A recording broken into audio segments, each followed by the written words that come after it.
as is Lula Ann, a black girl who was born in a time where skin color brought challenges for mothers who had children. They had to come up with ways to help them survive, because at that point there was a bunch of discriminating people as there is today, but not as bad. This book, A God Help the Child, was written by Toni Morrison, an African-American lady who's a little older. She was born in a time when discrimination, slavery, and racial slurs were common. I believe Toni Morrison severely experienced personal challenges with the dangers that people of color endured, such as physical abuse when doing things that were unacceptable during that time. This book was about a girl who was born with dark skin, and her parents were African American, but they were light-skinned people, as most of them in their ancestors were. Her mother was ashamed of her, and her father was. He didn't even believe that she was his. So after 3 years, he left them and left her and her mother struggling. The mother was embarrassed of her too, because she didn't look like her, so she didn't even want her to call her mother. So she told Lula Ann to call her Sweetness. Lula Ann grew up to be drop-dead gorgeous and very successful, but she also grew up with issues as a result of physical abuse and insecurities that were caused by her parents. Not only was she living in a time where people were rude, but her own parents weren't good to her. Toni Morrison approached this book from a narrative standpoint, and she showed us all about the characters, and each character Morrison revealed to us what she wanted us to know, how they fit into Lula Ann's life. Lula Ann changed her name to Bride at a point in her life where she was successful and beautiful, and she was overcoming the past that she experienced, kind of like shedding her skin, shedding a new life. She was throwing away all the pain and the hurt and the disappointment that she had experienced, and Bride was making her come into a new life of her beauty and her success in the large circle of friends and the business acquaintance relationships. And she was becoming an executive at her own cosmetic company, where she launched her own makeup.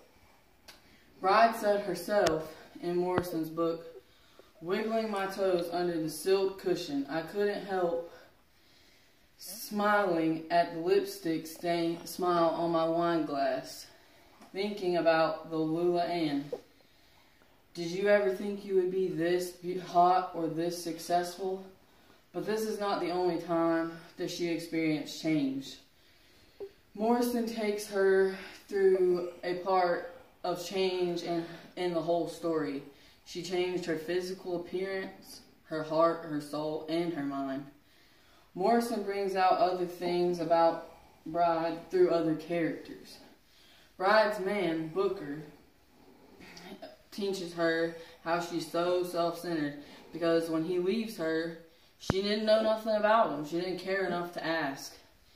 But what she didn't know is he had also lived a very painful life.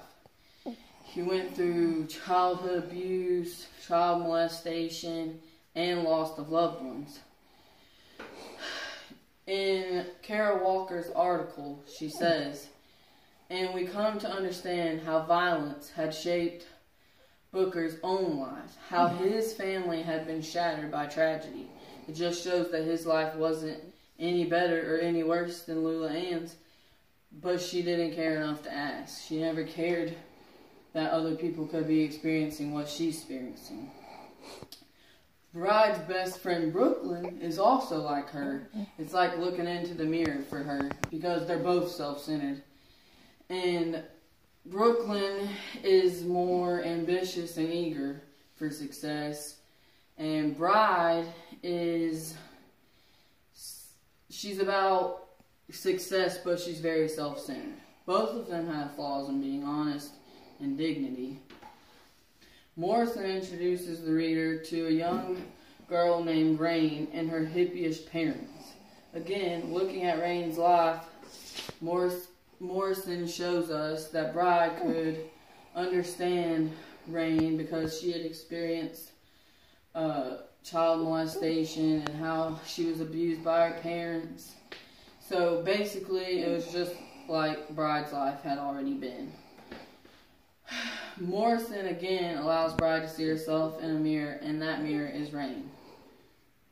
The most interesting character that Toni Morrison shows us in the book is Sophia. I had a hard time staying true to my mirror concept with Morrison, but Sophia was falsely accused of child molestation, and Bride was the star witness, so she didn't help the fact that Sophia was taken to prison. And so when she goes to jail, Bride tries to take back the 15 years that Sophia has spent in there and give her big expensive gifts and money and everything else to try and take that back. But we all know 15 years away from your family and friends, money don't buy that back. So that just got her into a big whooping. But Morrison still allowed Bride to learn from looking at herself in the mirror and seeing Sophia. Both Bride and Sophia had all lived lives full of pain and under misunderstandings in the hands of stuff that wasn't their fault. They both had strict mothers, but in the end they both believed that that is what helped them get through the rough times. Morrison writes in her book, Sophia says, I have to admit, though that mommy's rules, her strict discipline, helped me survive in Deacon. That's the prison that she was in. I hope I pronounced that right. Overall, in this story, I learned things from this book that I didn't really think about, and that's the fact that people do experience what other people experience. We go through life every day. We all get hurt. We all lose people. We all bleed. And in the end, it's all about being there for each other. We don't really care about being there for each other. We don't think about what other people's going through. And really, it's just a sad time to live in society. I've also had to experience this myself. My dad left my mom before I was even born. He showed up at the hospital, but he didn't think I was his either, so he left. He got a DNA test. He made like one effort to see me. After 12 years, I contacted him, and nothing had changed. Off and on, I contacted him. We tried to make a relationship, but it just isn't working. I thought that since I was older, things would get better, but they haven't. My mom, she hasn't really been there for me either. She's been off and on drugs, and this book has really just put into perspective that even though this is about a racial time, people still experience their parents leaving them and stuff, even not because they're black or they're white, but because it happens. Some people just aren't good parents.